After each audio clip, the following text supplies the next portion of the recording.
నుంచి పరిగెట్టుకుని వెళ్ళిపోలేదు, ఎందుకంటే భయపడుతుంది అనమాట. ఏమైంది? వెంటనే యేసుక్రీస్తు నాలోంచి ప్రభావము వెళ్ళింది, ఏమైంది అని అనుకుంటున్నాడు అనమాట.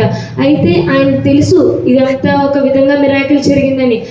అయితే ఒక ప్రభావం వెళ్ళిందని అంటే అక్కడ ఉన్న శిష్యులు అంటున్నారు, ఎంతమంది ఉన్నారు కదా, నిన్ను ఇప్పుడు ఎవరు టచ్ చేశారని అడుగుతున్నావేంటి, ఎలా చెప్తామంటే లేదు, నాలో నుంచి ఒక ప్రభావం వెళ్ళింది అని అంటున్నారు అనమాట.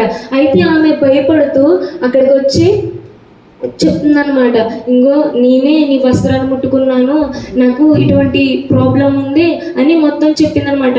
తల్లి, నీ విశ్వాసము నిన్ను స్వస్థపరిచిందని దేవుడు చెప్తూ వస్తున్నాడు అనమాట. ఎంత గొప్ప విశ్వాసము ఆ తల్లి కలిగిందో. అటువంటి విధంగా మనం కూడా ఎన్ని శ్రమలు వచ్చినా, ఎన్ని సంవత్సరాల నుంచి మనం శ్రమల్ని అనుభవిస్తున్నా కానీ దాన్ని బట్టి మనం కుమిలిపోకుండా అది జరిగిన వెంటనే దేవునికి కృతజ్ఞతలు మనము చెప్పుకునేవారుగా ఉండాలన్నమాట. అదేవిధంగా మనం ముందు మాట్లాడుకున్న విషయాన్ని బట్టి చూస్తే 35వ వచనం నుంచి ఉంటానన్నమాట. ఇతను ఆ అధిపతి ఇంటికి వెళ్తున్నాడు కదా, ఆ అధిపతి ఇంటికి వెళ్తున్నప్పుడు అక్కడ ఏమంటారంటే 35వ వచనం నుంచి సమాజ మందిరపు అధికారి ఇద్దరికి కొందరు వచ్చి, నీ కుమార్తె చనిపోయినది, నీ బోధకుని ఎందుకు శ్రమ పెట్టుకుంది? యేసు వారు చెప్పిన మాట లెక్కపెట్టక భయపడకము, నమ్మిక మాత్రం ఉంచుమని సమాజ మందిరపు అధికారితో చెప్పి. అయితే ఇక్కడ ఏమైందంటే ఇంకా ఒక కార్యం జరిగింది, మళ్ళా బయలుదేరుతున్నారన్నమాట. సమాజ మందిరపు అధికారి ఇంటికి వెళ్తుందన్నమాట.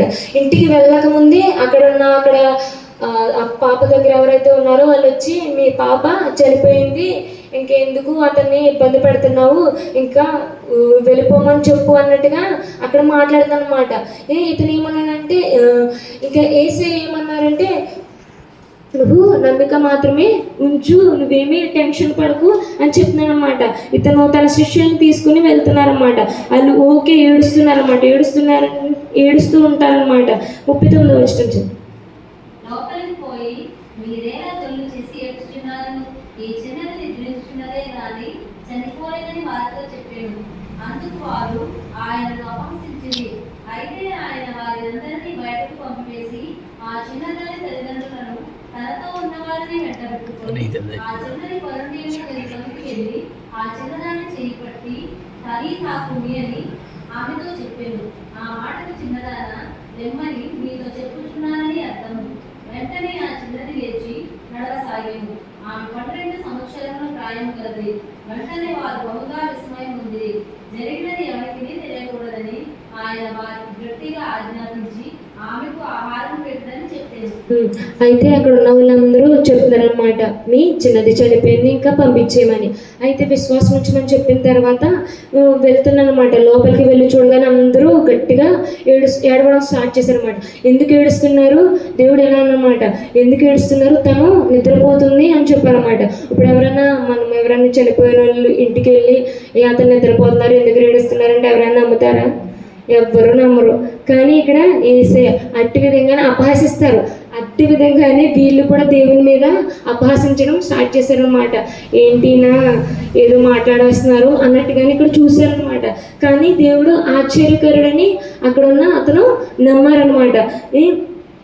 జరిగిన తర్వాత దేవుడు గదిలోనికి వెళ్ళి తన తండ్రిని తనకి ఇష్టమైన శిష్యుల్ని తీసుకుని వెళ్ళారనమాట. వెళ్ళి చెప్పారు, చిన్నదాన లేము అని చెప్పగానే ఆమె లేచిందనమాట. ఆమెకు కూడా ఎన్ని సంవత్సరాలు? 12 సంవత్సరాలు. ఒక విధంగా మనం చూసినట్లయితే యాక్చువల్గా ఏంటి, అక్కడ సమాజ మందిరపు అధిపతి గారు వచ్చారు. ఏమని చెప్పారు? నా చిన్న కుమార్తె బలహీనంగా ఉంది అన్నారు. బలహీనంగా ఉంది అని ఒక స్టార్ట్ అయ్యారనమాట. అవ్వేలోపే అక్కడే 12 సంవత్సరాల నుంచి రక్తస్రావం కలిగిన స్త్రీ ఉందన్నమాట. అదే తర్వాత కూడా పాపం 12 ఏళ్ళ గల చిన్న బిడ్డ కూడా ఉంది. మనము 12 సంవత్సరాలని చూసినట్లయితే ఇది చిన్న టైము కాదది, చాలా సమయం. అది చాలా అంటే మనం చెప్పలేం. 12 సంవత్సరాలు కళ్ళు మూసి తెరిచేలోపు వస్తాయా? రావు కదా. అలాంటిది ఆ 12 సంవత్సరాల నుంచి ఉన్న ఆమెని దేవుడు స్వస్థపరిచాడు. ఈ 12 సంవత్సరాలు ఉన్న బిడ్డని స్వస్థపరిచాడు. వీళ్ళిద్దరూ ఒక ఆశ్చర్యకారాలను అక్కడ చూడడానికి ఎన్ని సంవత్సరాలు పట్టింది? ఎన్ని సంవత్సరాలు పట్టింది?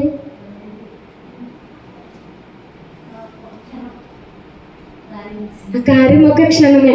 ఎన్ని సంవత్సరాలు పట్టింది ఆశ్చర్యకార్యం జరగడానికి అక్కడ?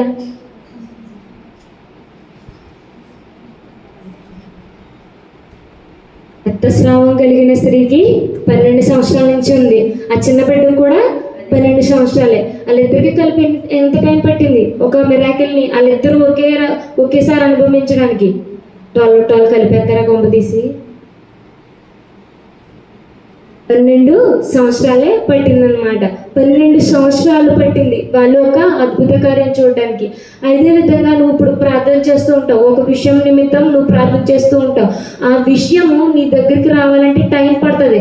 ఆ టైము బట్టి నువ్వేం చేయాలి? ప్రార్థన చేయాలి. అది వచ్చిన క్షణంలో నువ్వేం చేయాలి? ఆయనకి కృతజ్ఞత స్తుతులు చెల్లించాలి. సమయం ఎంత లేట్ అయినా దేవుడు ఆశ్చర్యకార్యాలు చేయడానికి సిద్ధంగా ఉన్నాడనమాట. కానీ నువ్వేంటి? నిరీక్షణ కలిగి విశ్వాసం కలిగి నువ్వు వెయిట్ చేయాలి.